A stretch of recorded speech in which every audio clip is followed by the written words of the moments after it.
Get off the marketing roller coaster and get on the automated fast track to digitally market your brand everywhere now. Join podcast producer Tom Hazzard and Inc. columnist Tracy Hazzard as they share easy content building formulas and smart cut secrets proven to fuel hundreds of blogs, podcasts, and brands with bingeable original content.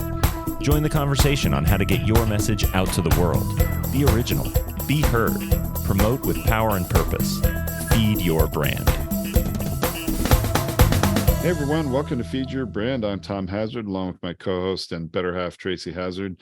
And today we're going to have some fun talking about a topic that is, I think, very important one, and everyone's going to experience it at some point in their podcasting journey. Some of them in the beginning up front, and others will experience it after they've been podcasting for a few years at different times. So Tracy, why don't you help share with our audience what we're going to talk about today?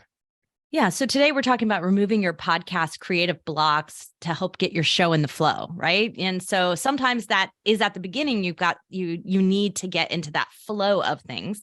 And sometimes you lose your flow. And this is how podfading happens, right? So like you can fall apart at those. So creative blocks is something Tom and I know really well. I mean, we went to art school. We have creativity as a part of everything that we do. And this is kind of funny because we were just having this conversation about it. I was just evaluating our creative director from an employee standpoint, and not that I'm going to out his review here or anything like that, but some people have the belief system and have better times of day, better times of year, better processes when they're more creative than others. And they use that as kind of I'm just not in the mood to write. I'm just not in the mood to podcast. And so we don't actually do that. Tom and I don't have that as a part of our process. We actually can pretty much turn creativity on like a faucet. Would that be accurate, Tom? I think that is accurate. I would tend to say it a different way. I find for you and me, creativity is compulsive. I have trouble shutting it off. Right. Yeah. I think that's probably actually more the case. Yeah.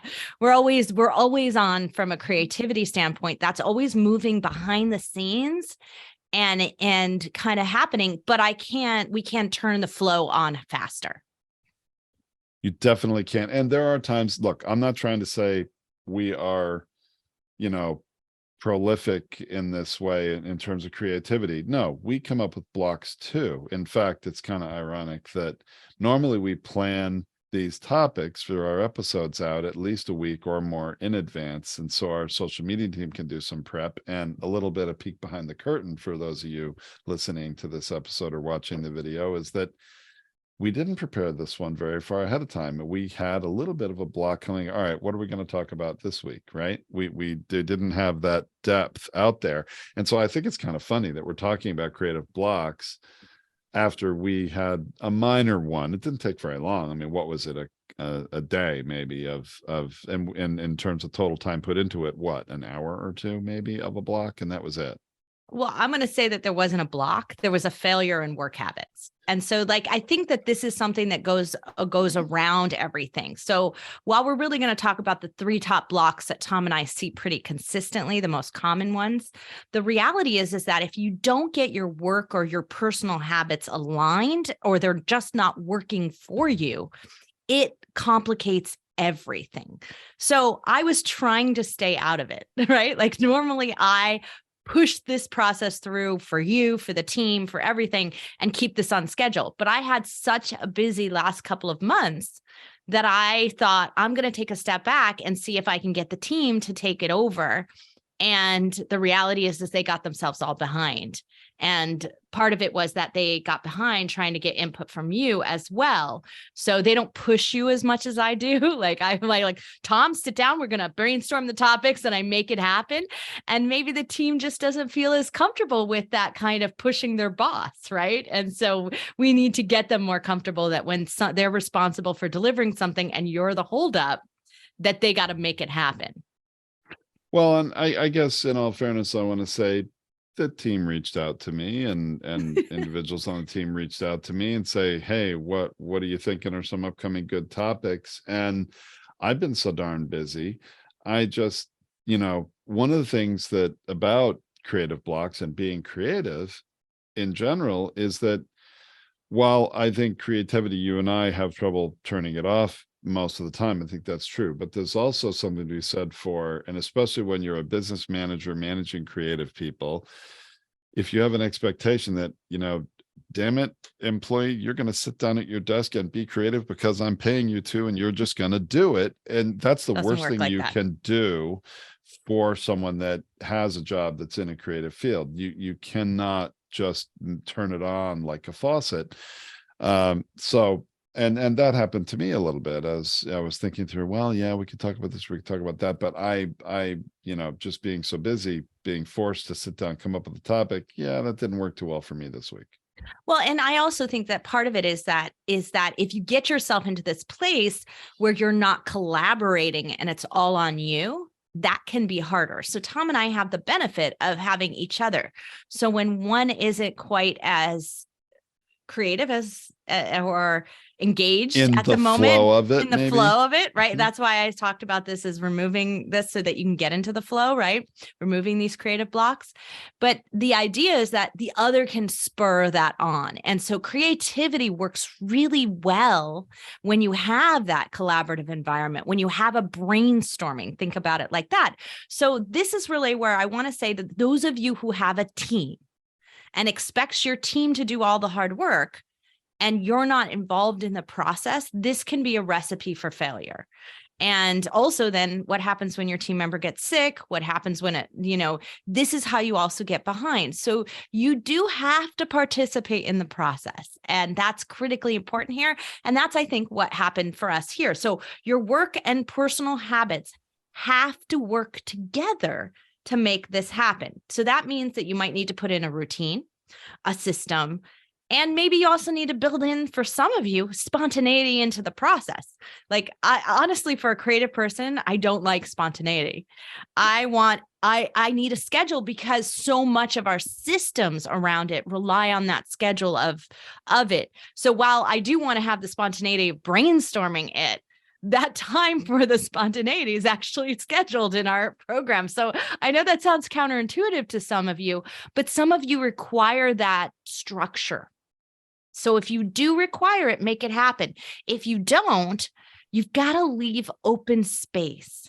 And that's what doesn't happen. Like, Tom doesn't have enough open space in his schedule where his brain can be free to think. And that can be counterproductive to the creative process, to brainstorming topic ideas.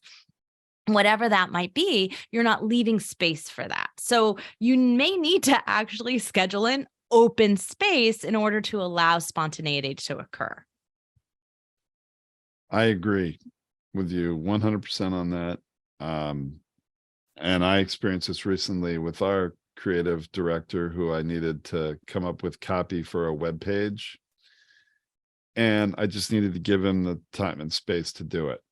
Right. And boy, when he came back with it, holy awesome. Mackerel, it is fantastic. And you can't force that. You got to give it the time. You got to foster it. Right. But you also have to stay engaged and involved in it. Was that if he couldn't have enough of your time to have conversations, he's not going to be able to do the job that he needs to do to come up with the idea. So like it also has to do with the fact that you can't just drop this on someone's lap and say, go ahead and come up with the ideas, and not allow them to have access to you and in conversation to be able to like make sure that those ideas are aligned with your business, aligned with your goals, aligned with those things. When those things happen, then all the flow happens through back and forth throughout the company. The other thing that I kind of want to mention here is sort of in the system and the process and the things that you might be doing in the case here is that Tom's not a night person and I'm not a morning person.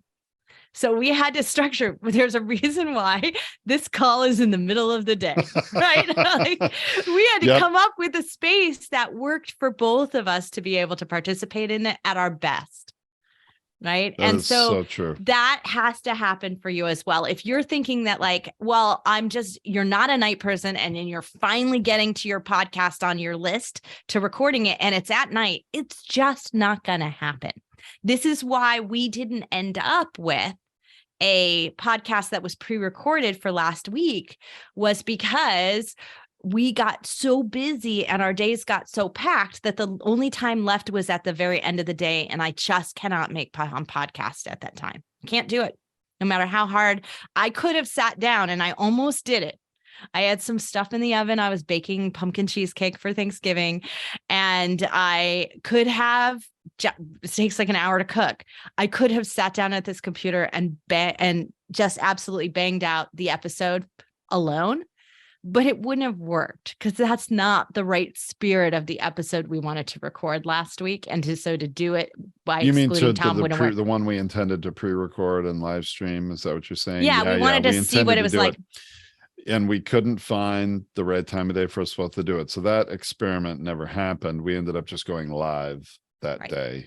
Right. We still got it, and we still knew what we were going to recording, but we couldn't make it happen because the only time that was allowing us to record because of our busy schedules was a time where he's not conducive to the creativity necessary to do a good episode, to be engaged, to be in the moment of it. So don't make that is like, I'm just going to put it at the bottom of my list and I'll get to it when I get to it. And then have that only time that you have free to do it be something where you're not going to be in your element. You're not going to be good with podcasting. So that doesn't work for you. When you're solo, when you're co-hosting, when you're doing interviews, those can also be really hard because solo is a little easier if you schedule for yourself, but also because you're not holding yourself accountable for it, you let it slip. And so that can be problems. Co-hosts have issues getting schedules together. This is where system, process, making it function. Tom and I will show up live for all of you. So I know there's no way Tom will miss an appointment. He won't cancel on you. He might cancel on me as the co-host, but he won't cancel on you. And that's critically important. And make sure that you force yourself into a system that can make it work for you and force that to happen. So this is something that you really do need to think of. This is why I highly recommend interviews for those of you starting out, because you're not going to allow the creative blocks to get in your way if you have to show up for someone else. You will remove that barrier because you have an obligation that you're willing to keep. And that's really critically important. If these blocks are getting in the way, putting in a system like that or putting in a process of interviews into it, even if eventually you're going to take them away and you're not going to do all interview episodes, that's okay. But in the beginning, if that's what it takes to get you started, put a system in place to make that happen. Put a schedule in place to make that happen. Routine versus freedom may be what's necessary to get rid of a blocker, right? Like that's it, just it. Well, and to your point, Tracy, I think the routine is really important. So I have a podcast that I did for a couple of years with someone else as a co-host, not you. We're both morning people. So we would always have our schedule at 6 a.m. before we got into the monotony of our days, before things got in the way. We would record from 6 to 7 usually. But I'll tell you, the routine was important to get us together to do it. But we almost always would spend the first 15 minutes going through creatively, what were we inspired by and what were we going to talk about? Sometimes we would plan it ahead, but sometimes we would do it right then. And sometimes we spent the whole hour working through it and not recording an episode because we're working through the creativity of, all right, what are we going to talk about? But we would tee ourselves up with that topic for the next time then. But the routine, I think, is important that can really work for you. Mm-hmm. The other reason, look, we have a lot of, I'm going to call it dissension in the podcasting industry about the importance of using a podcast space, using an environment, like going out and recording in a space. There's a reason we abandoned that. Look, I don't criticize studios. Studios have great sound. You've got supportive engineers. Maybe you need that. Maybe that's the thing that will give you the appointment that will make it happen. But for the most part, what we found is that more people use that as an excuse to not record. And so that's why we built the whole system of, we're sending you a microphone. All you got to do is plug it in. Your environment's ready to go. You're ready to podcast when the moment strikes, right? Or when you need to be on. And we did that because we found more people would use that as an excuse that they couldn't get to their space than they would use it as, this is requirement for me, so I will podcast. There's different personalities, right? So use the one that makes you work, right? If you need a space and that's going to make it happen for you, then go to the space. But if you find that that's not working for you, then just plug the darn mic in and get started. So anyway, let's get to our blockers, Tom. All right. So we have 3 creative blockers that we see happen again and again and again. Mental block. That's the first one. You have a mental block that is stopping you.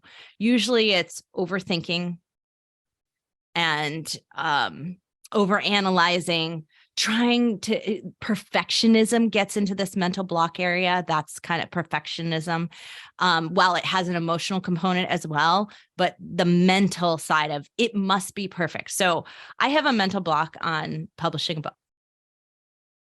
You really think it's a mental block? Wow. I'm positive it's a mental one and not an emotional one. I really looked this through.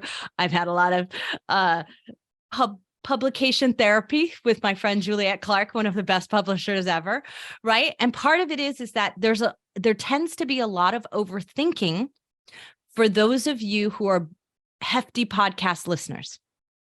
Because you're listeners, you want the perfect experience. You want to create a podcast like somebody else's. You overthink the pieces and parts that you want. This is where it can happen most often. So if this is your issue, recognize it. I think that's the first part. Recognize it. I have got a mental block here. What am I going to do to remove that mental block? For me, my mental block on publishing a book is not the fact that I'm a gigantic reader and I want to put out this amazing book because I read so much that I do know what a good book looks like and sounds like and reads like, right? Looks like. But the issue for me is that the book world isn't fast enough to keep up with my podcasting information. So I can't publish fast enough to keep up with that. And that's a mental block that I have to get over. I have to get over it and just publish the darn thing, knowing that actually there is an update process, even though it's quite slow in the publication world, but you can update your book. So your concern is that it's going to age out of freshness or relevance. And that's why you think you have a mental block against the book, right? Whereas a podcast, something changes, you just get on the mic and talk about it and can publish it within a week or two. Well, for me, by the time I get the book assembled into the pieces and it goes through the editing process, it's already out of date. So when I do my pass through it, I'm making too many edits again because it's already out of date for me. Like that's an issue, right? So this is part of it is that there are ways around. Remember, we said that there are systems, routines, processes that you can do to change the way that this works for you to remove this mental block. So first off, if it's like, what if I went live instead? So if I'm overthinking like the editing of this, what if I just pushed myself into a live stream situation and then allowed editing to happen at a more comfortable pace afterwards? Because I already put it out there. So now maybe I'm not over editing, overthinking that process. My mental block is starting to be removed. So by bringing in a new perspective on something and a what if this were how it worked, what if this were the way it was, we can help sometimes remove the mental block. And this is something that Julietta and I are actually working on. We're trying to figure out that what if I did it in a different way than put the whole book together, had it go through an editor, come back to me a month later, and then I look at it again and it's out of date for me because of the speed of information. What if we had a different process? Well, and so that's one of the things we're looking, right? What if there were a different process for you that would help remove this mental block? That's the perspective you might need. And I think to that point, Tracy, it's really, if what you're doing isn't working, it's time to change what you're doing and seek another path, seek another process, right? Change things up.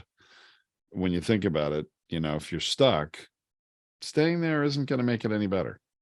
Right. So this is a mindset shift and a new perspective shift. So what do you do to shift your mindset? What do you do about this? If you're in that mental block situation, finding that mindset mindset shift. Boy, I can't say that. Mindset shift is critically important here. Do you need to meditate? Do you need to get a coach in? Do you need to get when we see someone with a mental block in the setup process, not getting started, that's usually when they send me or Tom in. So they send one of us in to kick butt, to basically move you forward, get you out of that block. It's a whole lot easier to move you out of a mindset block, a mental block, than it is an emotional block, which is our second one that we're going to talk about, because an emotional block has deep roots, right? So mental blocks are something you can easily move out of. So help yourself get into a new perspective, a new mindset, and get someone to help you with that. Whether it's help you figure out a system or a coach that just helps you move past whatever's blocking you at this moment in time. But emotional blocks are a lot harder, and they're going to require a lot more shifting, right?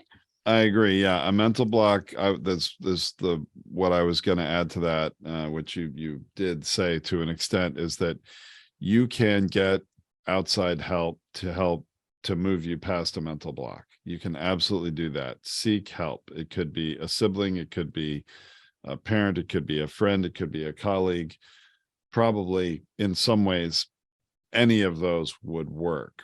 And we're here for you to some extent. And of course, we are here for you as well. And it's just like, it's easier for you and me, Trace, because we have each other. Like you said, one of us is off. We go talk to the other. We get past whatever that mental block is more easily.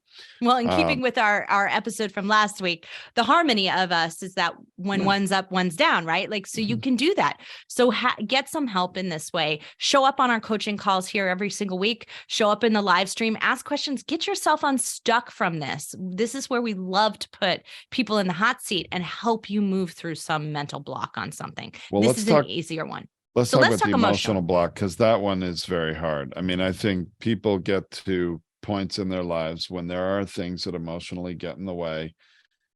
And right. So I don't think it's as easy to get past that. There's fear, there's confidence, and its embodiment tends to be procrastination. That's what I hear a lot of, is one side of it is procrastination.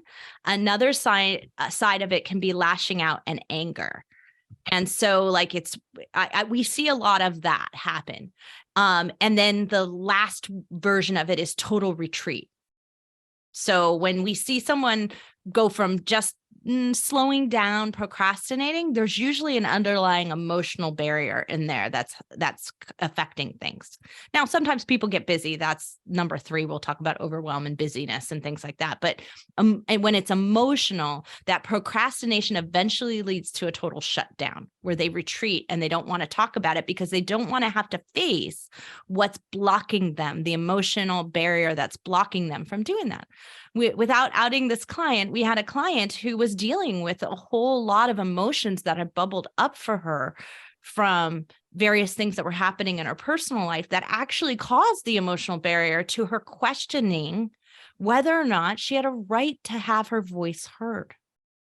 And that is a combination of fear and confidence that pulls together here. And that's why I say fear and confidence are probably the most likely underlying sort of like, it's not the emotion that's happening, but it's part of what's causing the barrier, right? Is that I feel a lack of confidence. I feel fearful. What is causing those? Totally different for every person. What might be happening that it can be a lifetime of lack of confidence, a lifetime of not being confident in the fact that your voice deserves to be heard. We hear that a lot. John Livesey did a great episode with us really early on in the Feed Your Brand podcast, talking about fear blockers and starting a podcast and just getting going and being interviewed and having your voice heard. And I would think more than anything else, it's the emotional blockers that probably lead to pod fading more often than anything else. I don't know how you feel about that, but to me, I think that it's more than the overwhelm, because we can do things with our routines, and we'll get to overwhelm, but we can do things in our routines to kind of break that or try to give us a safe space that there is not overwhelm. But the emotional part, I think most often is what stops people. Well, I think it does. It stops people from getting started to begin with. So we do see a lot of this at the very beginning before someone gets their podcast off the ground. So it can be some of that. It can be then continuing on in the fact that you're not getting the positive feedback that you need and require from an emotional standpoint. And that's what causes the pod fade for you. So it could also be, look, I mean, we have it happen. It happens a lot more to the women than the men podcasters, than the male podcasters that we have in our system. But we get a lot of trolls, especially for the YouTubers that are a part of. So if you've got a video component to your podcast, we tend to get a lot of trolls over there who start to hit and say nasty things about how you should be seen and not heard, or other things like that happen. We've done a whole podcast on that, but it does occur over there, and it can cause an emotional hit that causes a shutdown. So we do need to be watching when we're tapping into these fear points and this. And look, this is something that you might need more support on. This is where, if you've got a life coach, if you've got an executive coach, if you've got someone and you're starting to see these elements of fear and lack of confidence happen for you, you should work towards getting to move through this, because podcasting might be that one thing that removes that emotional barrier from everything that you do. It might be the thing that fixes it for you, that shows you that you are capable of doing this, that your voice has value. The biggest shift in an emotional barrier could be something like this happening for you. And it may be why everything in your life. So for those of you who maybe are not as woo-woo as others, right? But when you hit to something that is stopping you from doing it and you push through that, you might never have to face this in the universe again, right? When you move through that. So this was something that advice somebody gave me when we started to get criticism from some trolls, and they were really only targeting me on our 3D print podcast and saying that I should shut up and let Tom talk about the tech stuff.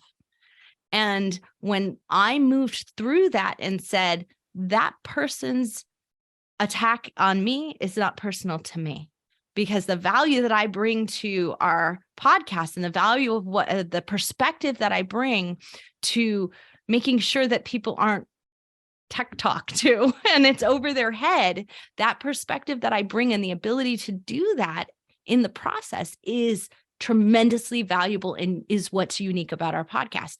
And when I moved through that, you know what? I never got another troll message again. Never happened again to us. No one ever sent nasty mail to us again, because I moved through that emotionally and didn't let it happen. Before that, it was happening kind of on a monthly basis. So this is something you can do. That's a whole nother subject, how to deal with trolls, I think. We did do a podcast episode and and Feed Your Brand. So we'll connect it in the blog post for this episode. Good. We'll make sure that happens. So that's it. So here's a couple of things that I think can help you. First off, get some support, because if this is an emotional barrier, it's an ongoing thing. It's affecting more than your ability to podcast. It's affecting more in your business, more in your life. Get some assistance here to move through anything that is fearful, confidence-based, anything like that. But here's something that if you find yourself procrastinating, there's something underlying here. Examine it. But here's also something else. This is a self-limiting barrier. This is not an outside barrier putting in. So you're the only one who can fix this. You can get assistance and help with it. Absolutely, that can happen. But an emotional barrier is a self-limiting barrier. It is stopping your voice from being heard. It is stopping your message from getting out into the world. So you're the only one who can fix this. So maybe what you need to do is get mad at yourself, right? We mentioned that we have people go completely quiet. That's what eventually procrastination leads to, is complete quiet. But I also see a lot of anger. Now, usually they lash out at us and say it's our fault. We're not helping them. We're not making this happen. But when we see anger like that, it actually is anger at yourself. And so we are not going to tell you that. We know it. And that's what we try to help our employees see, is they're not angry at you. They're actually angry at something that's going on in their own lives, in themselves. And so how can we make sure that we don't take this personally is something that we have to work on to assist our staff with, because we tend to take our anger out on others when it really is anger at ourselves. So get angry at yourself for holding your voice back. And maybe if you start to look at it from that perspective, you'll actually be able to snap yourself out of fear, because one of the best ways to get through fear is to get mad and move through something, right? And so thinking about maybe utilizing that as a superpower to help you move through this barrier could be a really interesting tactic. So rather than get angry at your team, at those around you, at your support system, get angry at yourself and say, I'm going to stop letting this block me from getting my voice out there, from getting my message out there. Maybe that's a way to look at it from a new perspective. I relate to that, Tracy. I tend to get angry with myself more often than I want to admit. I mean, for those of you who get angry at yourself and shut yourself down, that's not obviously the best tactic for you. But we do find that those who go real quiet, that maybe a little bit of anger, thinking about it like a 12-step program, right? Anger has to be in there somewhere. The parts of grief, anger's in there for a reason. Using it to your advantage can actually move you through something. And so that's what we kind of, asking for help is also one of those, right? So maybe if that's something you don't normally do, you normally do everything yourself, this point of asking for help can really make a big difference for you. And I really do think that podcasting might be that one thing that really changes this perspective on the world. This removes this barrier for you for all time. But you got to believe that yourself too. So help yourself through that. The last one that I have on my list, Tom, is overwhelm. And this is for a lot of people. Look, personal things get in the way. Families have illnesses and death, and you have things to deal with. Businesses have busy times of year. It has things that come up for you. And the most often the result I see is to start to say no. But I actually have a different strategy for overwhelm for myself that I'm just going to throw that out there for you, is that when you have too many commitments, too many ideas, and this is a pattern for you, my recommendation is to finish something.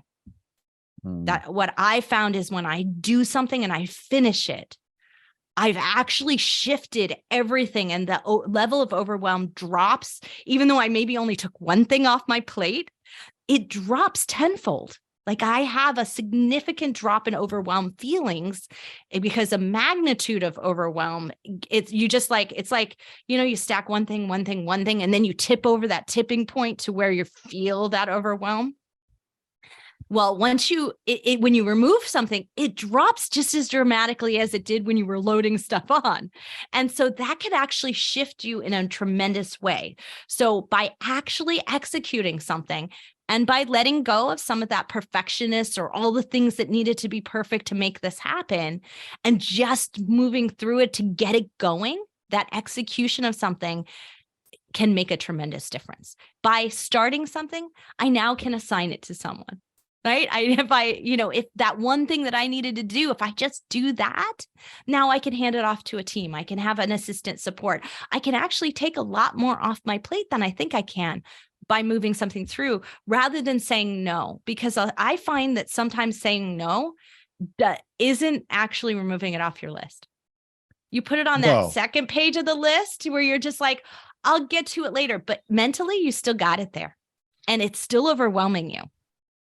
Well, so you tripped into a tactic of trying to get it out of overwhelm. And I think everybody has their own way that they need to get out of overwhelm. Not everybody works the same way. I am a list maker. I make lists all the time. And there are different kinds of list makers. There are some people that put all of that force rank all the things on their list by numbers, 1, 2, 3, 4, 5 through 20 or 50 or however big your overwhelm is. And I'm not one of those people. I make bullets. I don't put them in a particular order. But I agree with you, Tracy. Sometimes when you have overwhelm, putting those things down on a list and then being able to focus and concentrate on one thing at a time and cross it off the list can do a whole lot to get that overwhelm, that weight off your shoulders, out of your head. And then one of those things on the list can be, I'm going to record a podcast. And then you can actually do that and cross that off your list, right? Well, and I also just like look at examining things for people. Like a lot of times when I have a coaching call with someone, a private one-on-one strategy with them, when I really like get them to take a look at this, they say, oh, podcasting is just another thing to add to my list. And I say, but what if my interview with someone was sales, marketing, networking, and content production all in one single hour spent of my time?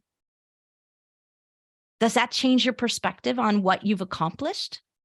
Instead of I added one thing to my list, but I actually removed 4 others that I had to do separately. Now I can think about it differently, right? So this is where, again, system strategies, thinking things through, then what's holding you back? What's overwhelming you with getting your podcast going? Maybe it's that mental block of perfectionism. What if I take that one away, get this thing going? And now I actually have taken 4 things off my plate that I don't have to do in separate execution. And now I can say no to some networking events. I can say no to some of these other things that might be taking up extraordinary amounts of my time. I can say no to something different that is actually overwhelming me in a bigger magnitude. So these are just some thoughts that we have about, barriers to getting your podcast going, getting in the flow, moving creative blocks as well, right? Because when we're overwhelmed, there's no way creativity can flow. It just can't happen. I agree. It can't. The brain is too busy, right? Creativity doesn't happen in the busy mind. Creativity happens and flows when there's space, when there's rest. So typically you might be thinking things through. You go to sleep and you wake up with an answer, or you take a shower, you go on a drive. This is what we hear creative techniques for people. Go on a drive, go take a shower, and all of a sudden the answer flows in. And it's not because the shower made creativity happen. It's because the shower forced your brain to not be thinking as much as it normally is, to zoning out. You're driving on a long straightaway, you're zoning out in a way, right? Hopefully you're watching the road, but you're zoning out of all the other things that are going on around you. You cannot do them. And when you don't do them, the brain has an opportunity to process the things you've been thinking about and turn it into the creative solution. I really like that, Tracy. That was very helpful. Even for me today, as we're recording, this is one of those days when I am overloaded with things to do, for sure. And I actually have enjoyed taking this break to record this episode. And this is one of my favorite things, right? It is one of my favorite things too. And it's also probably obvious to anybody listening and or watching this that you have the notes, you took the lead with this topic today.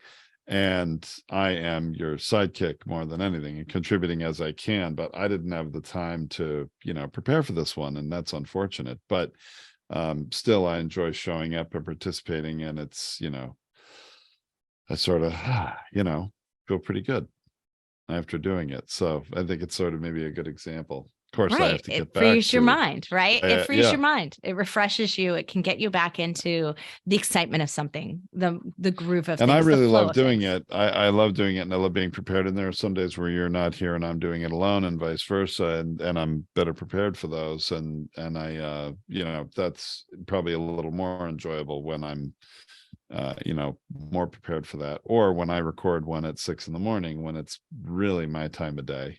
And I'm like excited and energetic. And I know you don't understand that, but that's okay. Well, I get this question all the time. How do I manage to accomplish as much as I manage to do in a week, in a day? I've got kids. I've got, I work with my husband. I've got all this stuff going on. I'm running a company. We have 108 staff members around the world. Like, how do you do all of that? And to be honest with you, because I treat obligations extremely serious.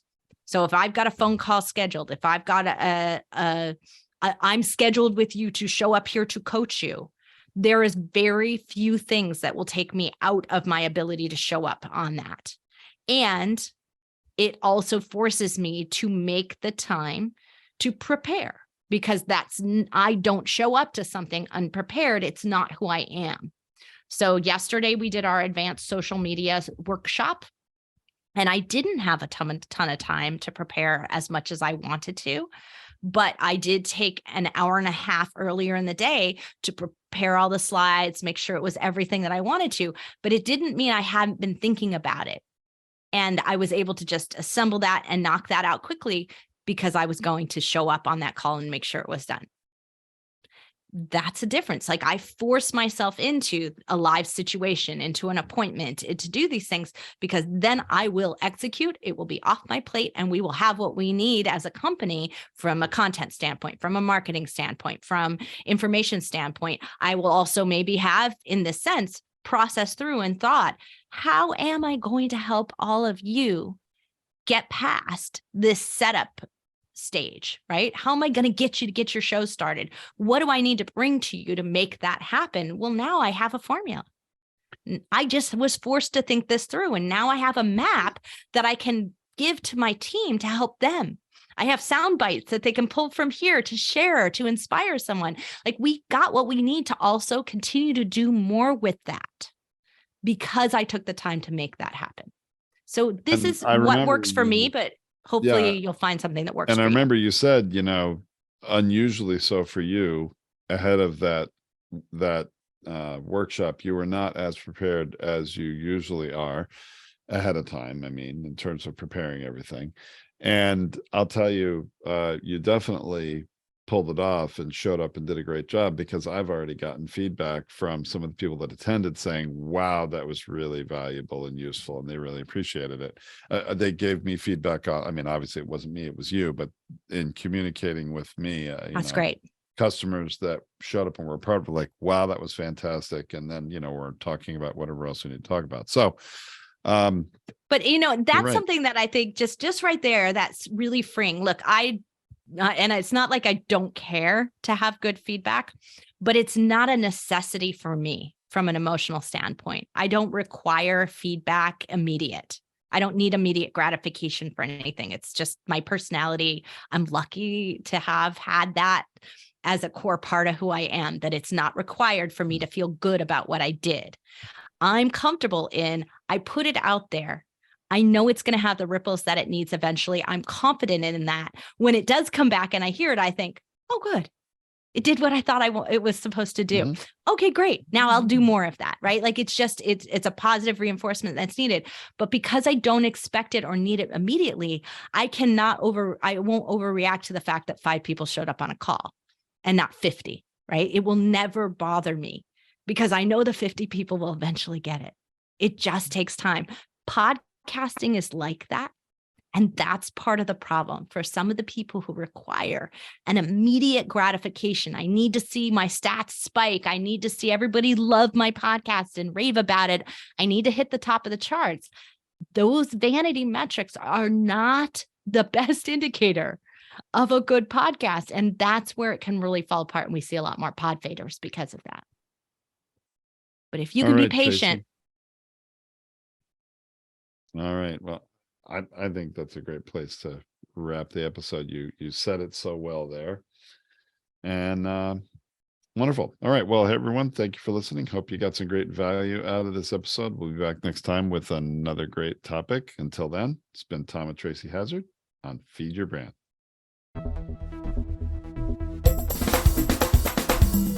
For more tips, tactics, and strategies, visit us online at podetize.com or on social at Podetize. Thanks for exploring the power of podcasting and how to be seen, heard, found, and rewarded in our noisy digital world. Keep on podcasting.